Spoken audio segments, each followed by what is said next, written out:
बिस्मिल्लाहिर्रहमानिर्रहीम नहमदुहु व नुसल्ली अला रसूलिहिल करीम अम्मा बाद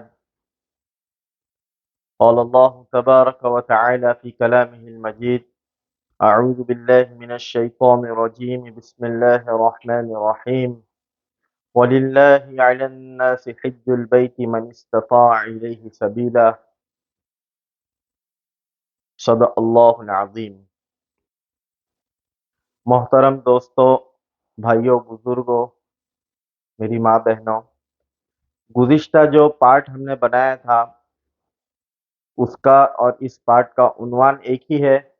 उन्वान ये है कि आप लोग हज कमेटी से हज करने का इरादा रखते हो तो हज कमेटी से क्या-क्या चीज़ें हमें पेश आती है, क्या तरीके होते हैं, फॉर्म किस तरह भरा जाता है, फॉर्म सिलेक्शन होने के बाद हमें क्या-क्या करना होता है, हमें हज कमेटी की तरफ से क्या-क्या चीज़ें दी जाती है और क्या-क्या चीज़ों की रिक्वायरमेंट होती है।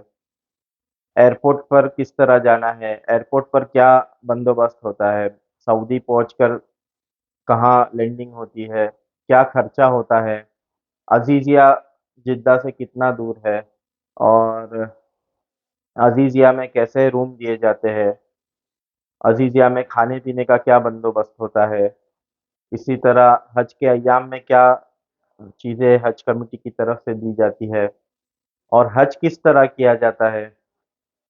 उसके बाद जितनी भी तफ़सील हज कमेटी के साथ आपको मतलूब होती है, मदीना की क्या तरतीब होती है, मदीना में किस तरह की होटल दी जाती है, अज़ीज़िया और मक्का की होटल में अज़ीज़िया और मदीना के स्टे में क्या फ़र्क होता है, ये सारी चीज़ें हम आपको बताएँगे।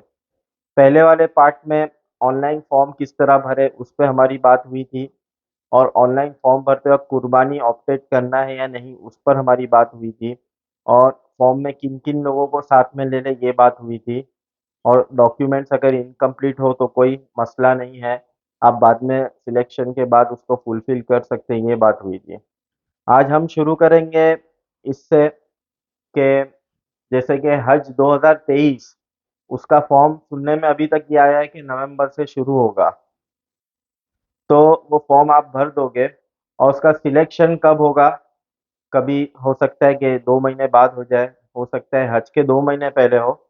जब भी आपका सिलेक्शन हो जाए, यानी आपने फॉर्म भर दिए थे, आपके फैमिली मेंबर का, आपके दोस्तों का, जिस किसी का भी। अब यहाँ से हम बात करेंगे इस बात पे कि आपका फॉर्म सिलेक्ट हो चुका है अब, यानी हज कमेटी से आपको मैसेज आया। सिलेक्शन के बाद पहला मैसेज जो है हज कमेटी से आता है। आप जो नंबर प्रोवाइड करोगे फॉर्म भरते वक़्त, तो एक का ही नंबर लिया जाता है, उसको कवर हेड कहा जाता है। यानी जो आपने फॉर्म भरे हो, उसमें जो हेड मेंबर है, उसको मैसेज आता है कि कांग्रेचुलेशन, हज मुबारक, आप हज 2023 के लिए सिलेक्ट कर लिए गए हैं। तो इस तरह का एक मैसेज आता है हज कमेटी की तरफ से। तो जब ये सिलेक्शन हो जाए आपका, तो उसके बाद आपको क्या करना है? उसके बाद आपको ये करना है कि आपके जो हज 2023 या 24-25 जब भी आप ये वीडियो देख रहे हैं, सिलेक्शन होने के बाद जो आपकी मजमूई हज की रकम है, तो वो एक साथ आपसे नहीं ली जाती है। एक साथ लेना तो दूर की बात, आपको बताया भी नहीं जाता है कि हम हज का कितना अमाउंट आपसे लेने वाले हैं। तो आपको ज़हनी तौर पे प्रिपेयर रहना पड़ेगा किस तरह कि आप मान लो 2023 के हज का इरादा रखते हो, तो आपको देखना पड़ेगा 2022 में क्या अमाउंट था। 2021 में तो खैर हुआ नहीं, 2020 में भी नहीं हुआ हज, तो 2019 में क्या अमाउंट था।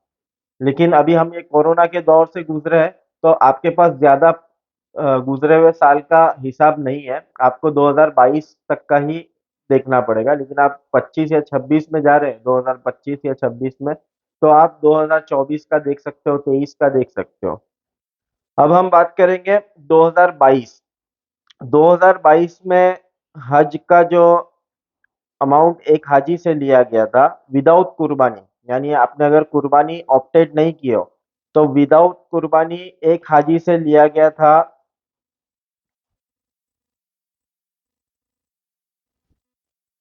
3,76,000 रुपये और ये 3,76,000 पहले हमें बताया गया था। उसके बाद फिर 5,000 और बढ़ा दिया गया था और उसकी वजह यह बयान की गई थी कि इन्होंने जो समरी बयान की थी, मान लो कि मक्का के स्टे का 2500 रियाल और ट्रेवलिंग का इतना, एयर टिकट का इतना, तो उसमें इन्होंने सारा अमाउंट जो है रियाल को कन्वर्ट करके हमें बयान किया था। तो जब इन्होंने पेमेंट की, यानी हज कमेटी ने सऊदी में पेमेंट भेजने का टाइम आया उनका, तो करेंसी का जो रेट था वो बढ़ गया और उस रेट के बढ़ने की वजह से इन लोगों ने हमसे 5,000 रुपए एक्स्ट्रा लिए थे। तो एक हाजी का टोटल खर्चा हज 2022 में हुआ था 3,41,81,000, 3,81,000।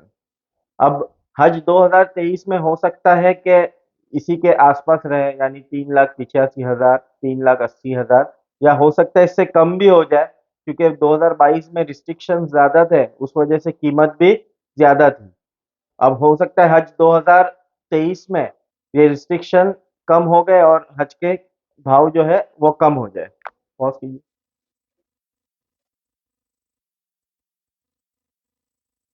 तो आप इस चीज के लिए तैयार रहें कि 3,80,000 से 3,70,000 से 3,90,000 के दरमियान आपका हज का खर्चा हो सकता है।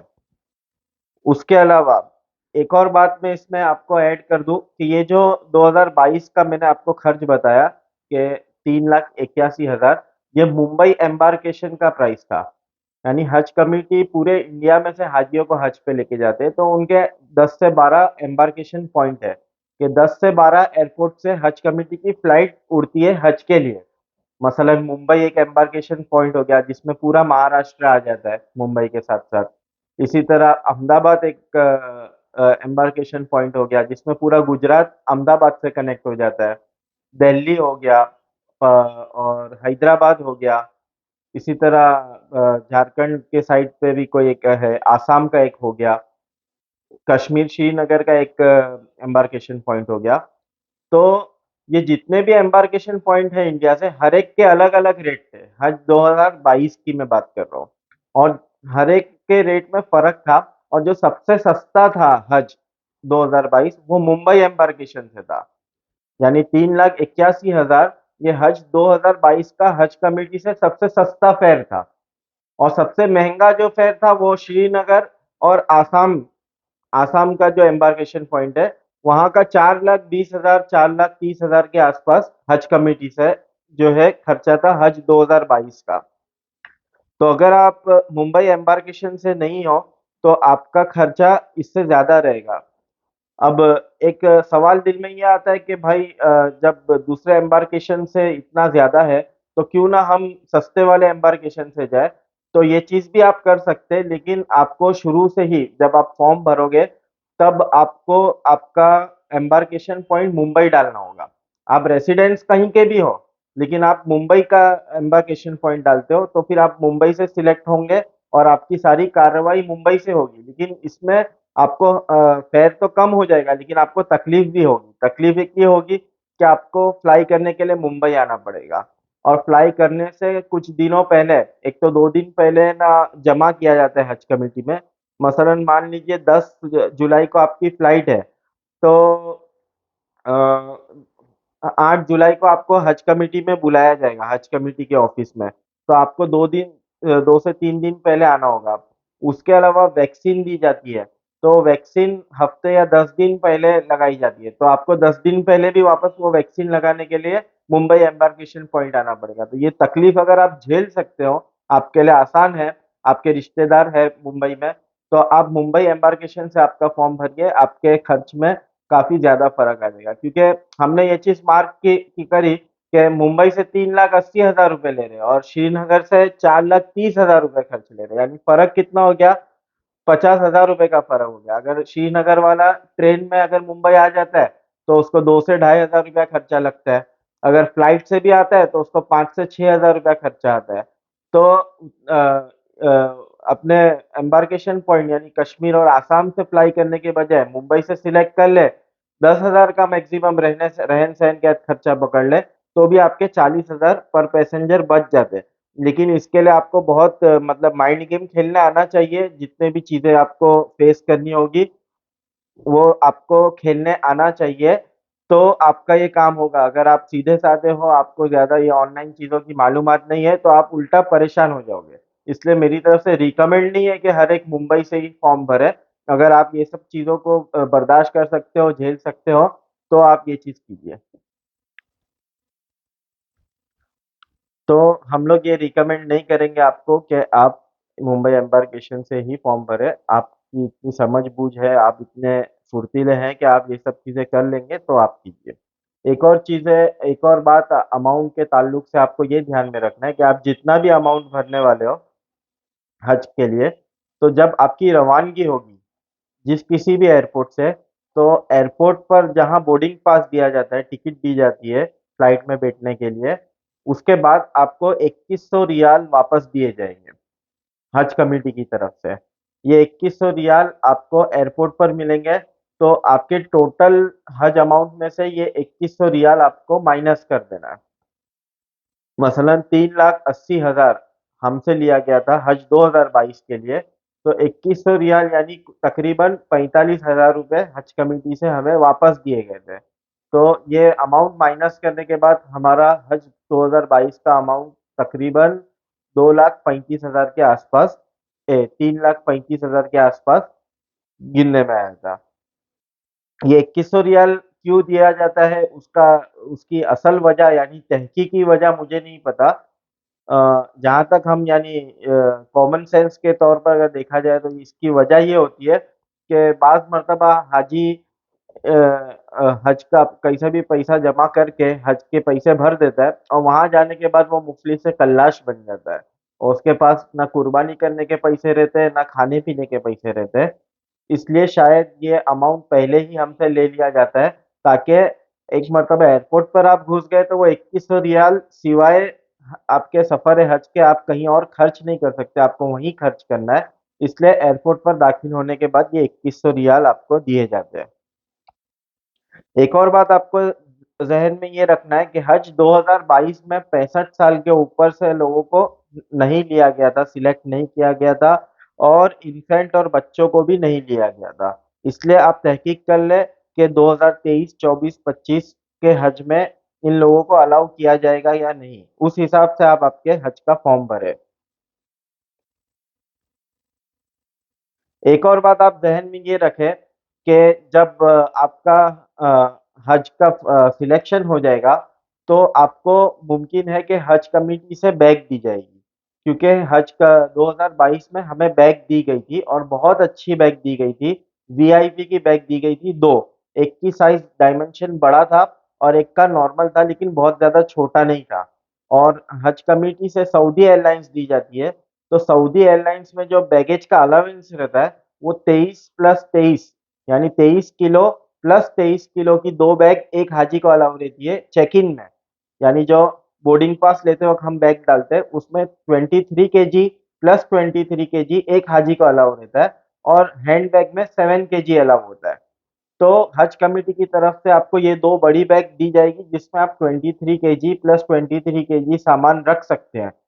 तो ये 2022 में दिया गया था, लेकिन उससे पहले नहीं दिया जाता था हज कमेटी की तरफ से। तो अब आगे दिया जाएगा कि नहीं दिया जाएगा, ये श्योर नहीं है। लेकिन आप फौरी तौर पर कोई अपना बैग खरीद ना लें, आप इंतजार करें सिलेक्शन के बाद। हज कमेटी की तरफ से कोई सर्क्यूलर आएगा, जिसमें बताया जाएगा कि आपको बैग मिलने वाली है या नहीं मिलने वाली है। अगर नहीं मिलने वाली है, तो आप अखीर अखीर में लें। मसलन 10 जुलाई को आपके हज की रवानगी है, तो आप 1 जुलाई को या 30 जून को या 30 जून को उससे पहले ना लें। क्योंकि अगर हज कमेटी की तरफ से भी बैग दी जाएगी, तो आपका खर्चा जो है वेस्ट हो जाएगा बैग के ऊपर। हमारा ऐसा हुआ था कि हम पहला ही इंस्टॉलमेंट जब भरने गए थे मुसाफिर खाने में, तो हम लोगों ने 2 बैग खरीद लिए थे कि चलो अभी 2 बैग खरीद लेते, बाद में और खरीद लेंगे। फिर जब वो बैग मिली, तो हमारी वो 2 बैग वेस्ट हो गई। वेस्ट तो इंशाल्लाह नहीं होगी, लेकिन वो मतलब फजूल हो गई। नहीं भी लेते तो हमारा काम तो चल गया था हज कमेटी की बैग से। बहुत अच्छी बैग थी। जो बड़ी बैग थी वीआईपी की, उस पे एमआरपी था 18,000 का, और छोटी बैग पे एमआरपी था 14,000 का। यानी अगर वीआईपी वालों ने 50% डिस्काउंट या 60% डिस्काउंट में भी दिया होगा, तो 6-7 हज़ार रुपए की एक बैग थी वो, और काफी मजबूत बैग थी। तो आप बाहर से कोई बैग ना खरीदें। अब ये बैग अगर मिलती है तो आपको बैग कहाँ मिलेगी? तो हज 2022 में ऐसा हुआ था कि आपका जो मसलन मान लें हम लोग मुंबई से थे, तो मुंबई में हज कमेटी है और साबू सिद्दीक मुसाफिर खाना है। वहां से हमें नहीं मिला था, बल्कि मुंबई में हम जोगेश्वरी में रहते हैं, तो जोगेश्वरी से तकरीबन 100-150 हाजी थे। तो हज कमेटी ने जोगेश्वरी में उन 100-150 हाजियों की बैग भेज दी थी। कुल्ला वालों को कुल्ला में भेज दी थी, पवई वालों को विरार वालों को विरार में भेज दी थी, और टाउन साइड वालों को यानी मोहम्मद अली रोड और मुंबई सेंट्रल वालों को हज कमेटी से लेने कहा गया था। तो आपके घर से करीब ही दी जाएगी, ताकि वो बैग उठाकर आपको टैक्सी का खर्चा ना करना पड़े। तो ये भी आप नोट कर ले पॉइंट। इसी तरह आपका फॉर्म जब सिलेक्ट हो जाए तो आपको पूरा हज का अमाउंट एक साथ भरना नहीं होता है, आपको किस्तों में भरना होता है। लेकिन उन किस्तों के लिए ज्यादा वक्त नहीं दिया जाता है, विद इन 15 से 20 दिन में आपका पूरा अमाउंट ले लिया जाएगा। लेकिन वो किस्तों में लिया जाएगा, और हर किस्त का एक टाइम दिया जाएगा। तो आप खास तौर पे, आम तौर पे तो ये कि आप हर किस्त को उसके टाइम से पहले भर दें। यानी जो डेडलाइन दी जाती है, मसलन के पहली किस्त आपको 25 जून से पहले भरना है, तो आप 25 जून से पहले भर ले। फिर दूसरी किस्त आपको मान ले 30 जून से पहले भरना है, तो उससे पहले आप भर ले, यानी जो भी डेडलाइन है उससे पहले भर ले। लेकिन खास तौर पे जो पहली किस्त है, पहली किस्त आएगी, उसको तो आप लाजिमन डेडलाइन से पहले भर दे। वरना हो सकता है आपने एक भी दिन लेट किया तो आपका जो सिलेक्शन है वो कैंसल हो जाएगा, और जो वेटिंग लिस्ट में है, उनको मौका दे दिया जाएगा। अब ये किस तरह ली जाती है, तो 2022 का एग्जाम्पल मैं आपको दे सकता हूँ। हमसे सबसे पहले लिया गया था 80,000 रुपया पर हाजी। यानी आपका सिलेक्शन हो चुका है, फुलानी डेट से पहले हर हाजी का 80,000 रुपया आपको भरना है। तो हम लोग 4 हाजी थे, तो उस हिसाब से 3,20,000 रुपये हमने उस डेट से पहले भर दिया था। फिर 80,000 के बाद दूसरा इंस्टॉलमेंट हमसे लिया गया था 1,20,000 रुपये का। तो उस 1,20,000 को भी हमने डेडलाइन से पहले भर दिया था। फिर तीसरा इंस्टॉलमेंट जो लिया गया था वो फुल एंड फाइनल लिया गया था, यानी जितना अमाउंट बच रहा है वो पूरा का पूरा अमाउंट ले लिया गया था। ये सारी मालूमात किस्तों की आपको हज कमेटी के ऐप में जो आपको कवर नंबर दिया जाएगा, फॉर एग्जाम्पल MHF 73120, इस तरह के कवर नंबर होते हैं। ये कवर नंबर आप डालोगे तो आपने कितने किस्तों के भर दियो, कितना अमाउंट भर दियो, कितना बाकी है, वो सारी डिटेल आपको हज कमेटी के उस एप्लीकेशन में दिख जाएगी। इसी तरह अ, खैर एक पॉइंट याद आया था, वो भूल गया, वापस याद आएगा तो मैं आपको बता देता हूँ। हाँ, पॉइंट ये था कि जो भी किस्त आप भरोगे, तो भरने के दो तरीके रहेंगे। एक तो ये कि आप बैंक में जाके भरे, दूसरा तरीका ये है कि आप ऑनलाइन भरे। अगर आपको बैंक में भरना है तो हज कमेटी की कुछ सिलेक्टेड बैंक है, उसी बैंक में आपको भरना होगा, जिसमें से एक एसबीआई है। एसबीआई तो कंफर्म है, स्टेट बैंक ऑफ इंडिया। और दूसरी शायद यूनियन बैंक है। यूनियन बैंक में मैं थोड़ा कंफ्यूज वो है या नहीं, वक्त करीब आने के वक्त आपको पता चल जाएगा। तो आप जब एसबीआई में जाओगे और वहां जाकर आप कहोगे कि मुझे हज कमेटी की पेमेंट करना है, तो वो स्लिप ना हज कमेटी वाली निकाल के देंगे, एसबीआई वाले, जिसमें आपका कवर नंबर लिखा जाएगा। और कवर नंबर लिख दिए तो आपकी सारी डिटेल उसमें आ जाती है, और आपको बैंक के थ्रू भर देना है। और दूसरा तरीका यह है कि आपको ऑनलाइन भरना है। ऑनलाइन भरने में सबसे बेस्ट तरीका यह है कि आप हज कमेटी के एप्लीकेशन से भरें। दूसरा ऑप्शन हज कमेटी की वेबसाइट का भी है, लेकिन ये जब सिलेक्शन होते हैं और लोगों को पेमेंट करनी होती है, तो उनकी वेबसाइट काफी जाम चलती है और वो खुलती नहीं है जल्दी। लेकिन एप्लीकेशन स्मूथली काम करते हैं, तो आप हज कमेटी के एप्लीकेशन से पेमेंट करोगे। अब आप पेमेंट कहीं से भी करो, यानी बैंक से करो या एप्लीकेशन से करो, आप एक काम लाजिम करना, लाजिम ये करना कि उसकी रिसिप्ट, दो रिसिप्ट मिलेगी। तो एक रिसिप्ट कट होके हज कमेटी में आपको सबमिट करना है, और दूसरी रिसिप्ट आपको आपके पास संभाल के रखना है। ये रिसिप्ट आपसे मांगी जाएगी तब जब आप रवानगी से 2 दिन पहले हज कमेटी में जमा होंगे, तो वो लोग पूछते कि हमें रिसिप्ट बताओ आपकी पेमेंट की, तो वहां आपको वो बताने में काम आएगी।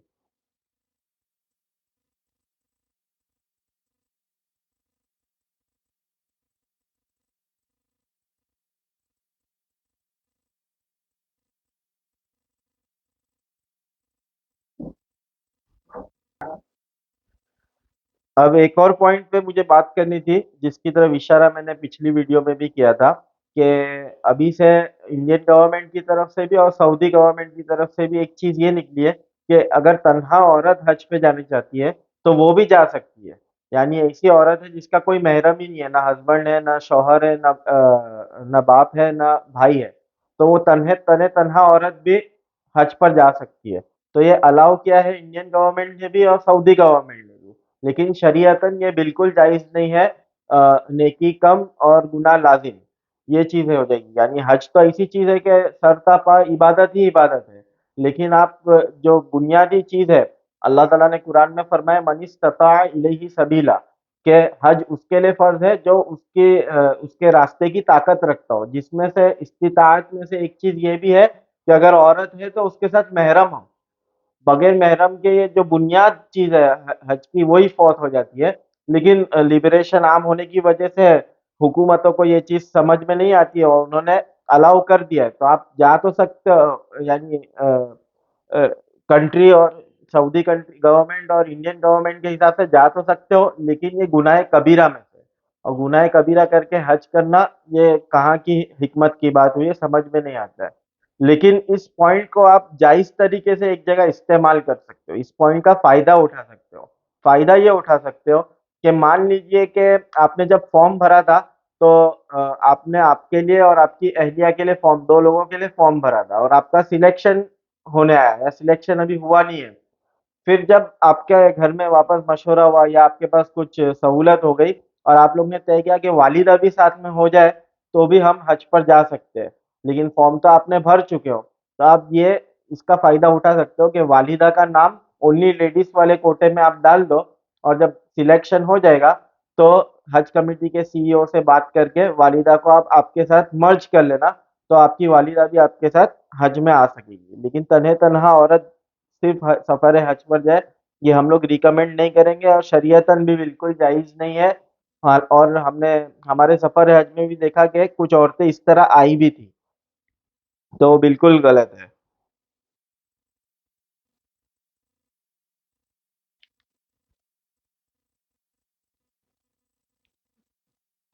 एक और पॉइंट आप ये ध्यान रखें कि जिस तरह मैंने बताया कि हज कमेटी के अलग-अलग एम्बार्केशन पॉइंट होते हैं, जैसे मुंबई हो गया, गुजरात का अहमदाबाद हो गया, दिल्ली हो गया और आसाम, श्रीनगर, हैदराबाद, तो हर एक की तरतीब भी अलग-अलग होती है। जैसे दिल्ली साइड वालों का हमने देखा, श्रीनगर साइड वालों का हमने देखा कि उनकी फ्लाइट बहुत शुरू में चले जाती है। यानी मान लें हज अगर 10 जुलाई को है, तो उनकी फ्लाइट 10 जून को या उससे भी पहले 6 जून को, 5 जून को जाना शुरू हो जाती है। तो जो एकदम जल्दी, यानी पूरे इंडिया में से सबसे पहली फ्लाइटें जो जाती है, वो फ्लाइटें अपने एम्बार्केशन पॉइंट से जाती है पहले मदीना शरीफ। तो वो लोग पहले मदीना जाते हैं और मदीना का उनका स्टे पूरा हो जाता है, फिर वो लोग मक्का आते हैं। और जिनकी बाद में यानी हज से 15, 20, 25 दिन पहले फ्लाइटें शुरू होती है, जैसे कि मुंबई, तो मुंबई वालों का काफ़ी सालों से यही तरतीब है, और आगे भी शायद यही रहेगी कि मुंबई वाले मुंबई से सबसे पहले जाते हैं जिद्दा, यानी मक्का, और फिर हज पूरा करके, हज के अरकान और हज के अय्याम पूरे करके फिर वो लोग मदीना जाते हैं और मदीना से डायरेक्ट आते हैं वापस मुंबई। तो हर एम्बार्केशन पॉइंट की तरतीब अलग होती है। दिल्ली और श्रीनगर साइड वाले बहुत पहले जाते हैं, और मुंबई हो गया, हैदराबाद हो गया, ये लोग हज के करीब-करीब अय्याम में जाते हैं और हज के बाद उनकी मदीना मदीना की मदीना का सफ़र होता है।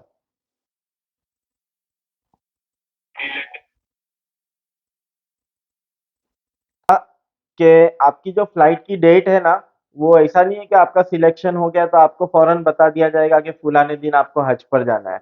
बल्कि हज आपकी रवानगी से हफ्ते और 10 दिन पहले आपको बताया जाएगा कि ये आपकी डेट है। इसलिए आपको फुल्ली प्रिपेयर्ड रहना है। आप ये सोचोगे कि मेरा आखिरी फ्लाइट में होगा और अभी तो हज को बहुत टाइम है, तो ऐसा नहीं है। ये लोग अचानक आपको आपकी डेट दे देंगे और आपको फिर तैयारी नहीं होगी तो बड़ी मशक्कत का सामना करना होगा। इसलिए आप फुल्ली प्रिपेयर्ड रहे, सिलेक्शन होने के बाद डेट जो डिस्क्लोज़ की जाती है वो 1 हफ्ते पहले की जाती है कि 1 हफ्ते बाद आपकी फ्लाइट है।